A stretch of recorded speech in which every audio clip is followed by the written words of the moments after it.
De retour dans l'Africa Newsroom, nous sommes toujours en compagnie de nos invités, M. Gaston Maungou, M. Malik Faye et M. Amadou Sylla. On passe tout de suite à notre grand angle.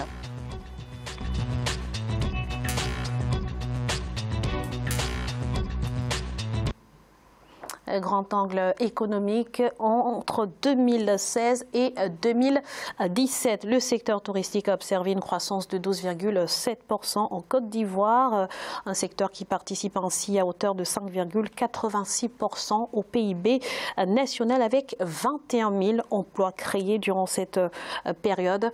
Selon le ministre ivoirien du Tourisme et des Loisirs, Siondou Fofana, eh bien, la Côte d'Ivoire compte bien maintenir le cap en faisant du tourisme un des principaux leviers économiques du pays. Marcel Farba-Marona. La Côte d'Ivoire, toujours attractive, avec 3 475 263 touristes en 2017, le pays a enregistré une hausse de 12,7% comparé à l'exercice 2016, où le nombre de touristes se situait à 3 083 246. Le ministre ivoirien du Tourisme et des Loisirs, Siondou Fofana, de préciser que ces chiffres, en plus des personnes qui viennent sur la destination Côte d'Ivoire, prennent également en compte les voyageurs en interne.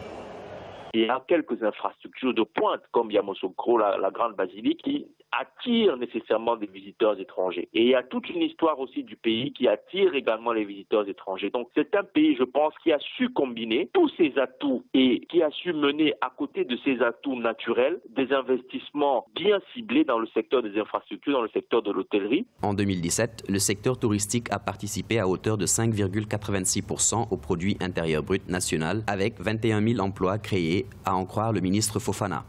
Des statistiques qui poussent les autorités à faire du tourisme un secteur stratégique qui permettra d'envisager d'ici 2025 3 200 milliards de francs CFA d'investissement.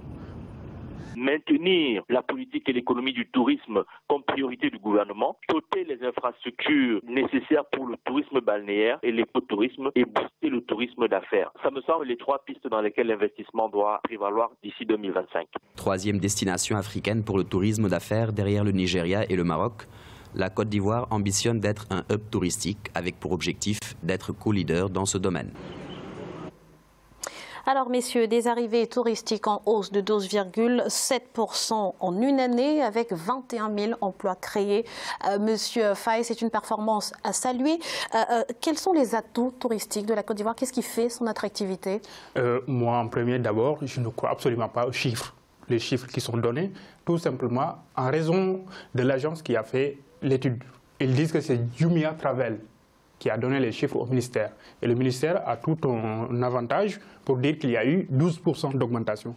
12% d'augmentation, c'est énorme. Et pour donner des chiffres de tourisme au niveau d'un pays, ça ne se passe pas quand même par une agence qui le fait comme ça, qui fait juste une petite enquête. Où Jumia a réussi à dire qu'il y a tant d'entrées en France. Est-ce qu'ils ont l'accès à l'aéroport, les chiffres de l'accès à l'aéroport? Non.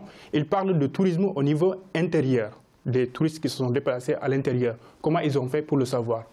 Je doute énormément sur ces chiffres. Mais ce qui est sûr, c'est que la Côte d'Ivoire est un pays attractif, notamment pour le tourisme d'affaires. Tout simplement parce qu'il y a quand même les touristes venant de l'Europe, par exemple la France, mais aussi du continent africain, notamment à cause des agences et autres institutions qui se trouvent au niveau de la Côte d'Ivoire. Ça, on peut le saluer.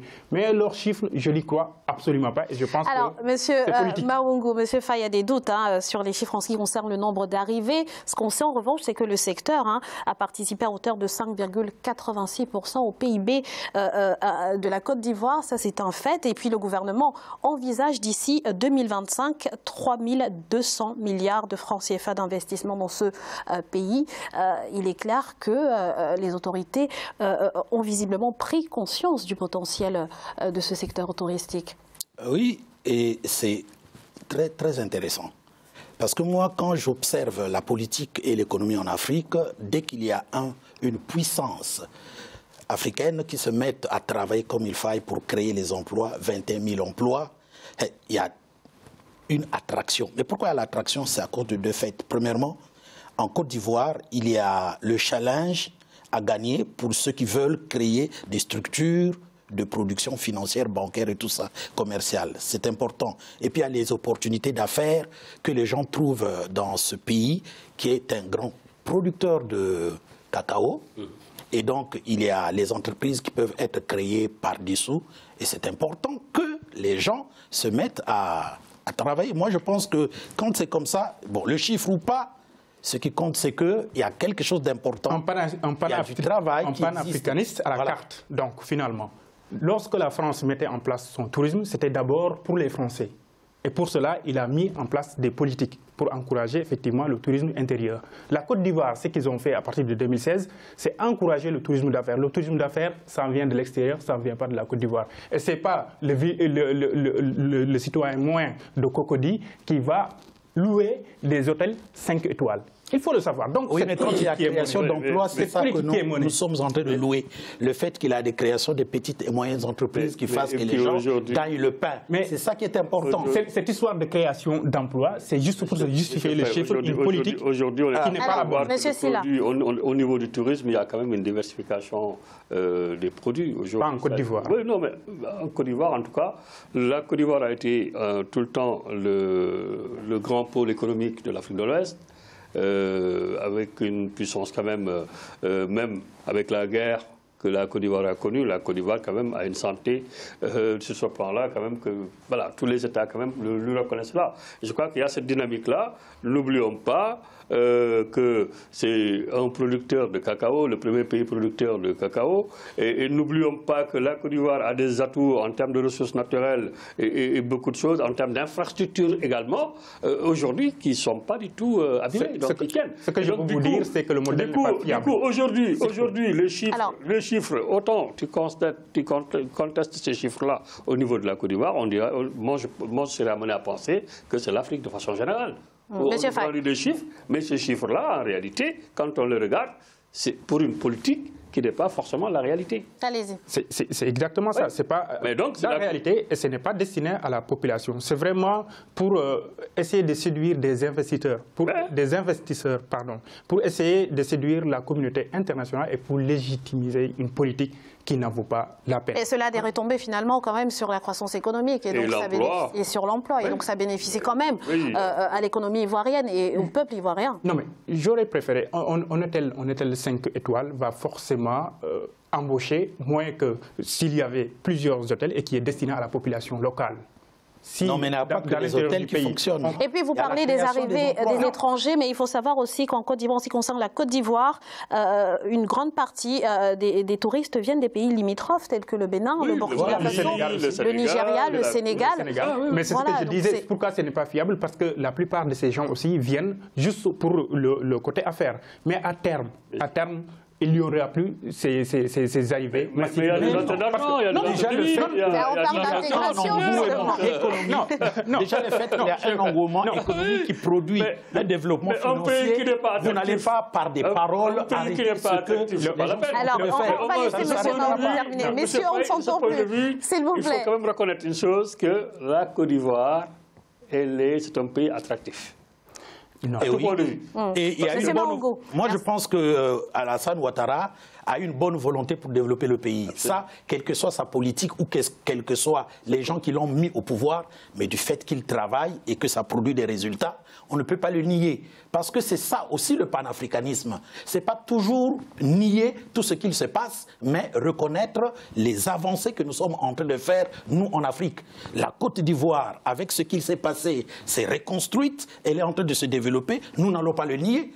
Nous n'allons pas le nier parce que toi qui dis que les chiffres sont faux, mais qu'est-ce qui me dit que toi tu sais que les chiffres sont faux? Quelle est la preuve que tu me produis? Tu ne me produis pas les preuves. Je vous promets que je sais exactement comment ça se passe en France. Parce que moi-même, tu peux savoir comment ça se passe, mais en matière de chiffres, tu ne peux pas m'apporter les preuves que les chiffres sont fausses. Parce que tu n'es pas quand même plus intelligent que tout l'État ivoirien. Absolument pas. Mais il suffit de les regarder. Et comment tu vas me démontrer que non, les chiffres de l'État ivoirien sont faux? Alors, M. Maungo, on va laisser M. Faye répondre. Ce n'est pas l'État ivoirien, je vous ai dit, c'est bien Jumia Travel qui a fait l'étude. Jumia, c'est un service à la base.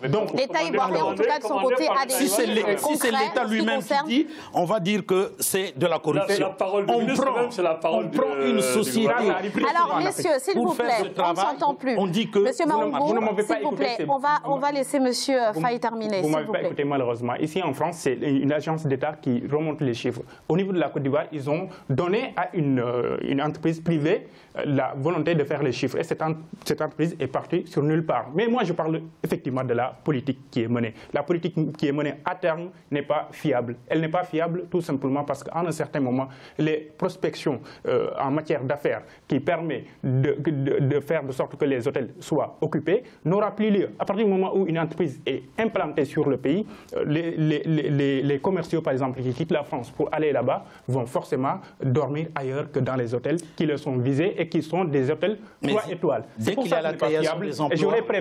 J'aurais préféré qu'ils misent sur le tourisme intérieur au lieu de nous donner des chiffres avec des entrées par l'aéroport, des entrées terrestres, et nous disent tout ce chiffre c'est environ 3000, sans jamais nous dire que, parce que là où le chiffre est contestable, ils nous disent qu'il y a environ 2 millions qui rentrent par l'aéroport, 1 million qui rentrent par les frontières, et ils nous disent dans tout ça, il y a le chiffre interne aussi. Le chiffre interne, le tourisme interne. Et le tourisme interne, il vient comment?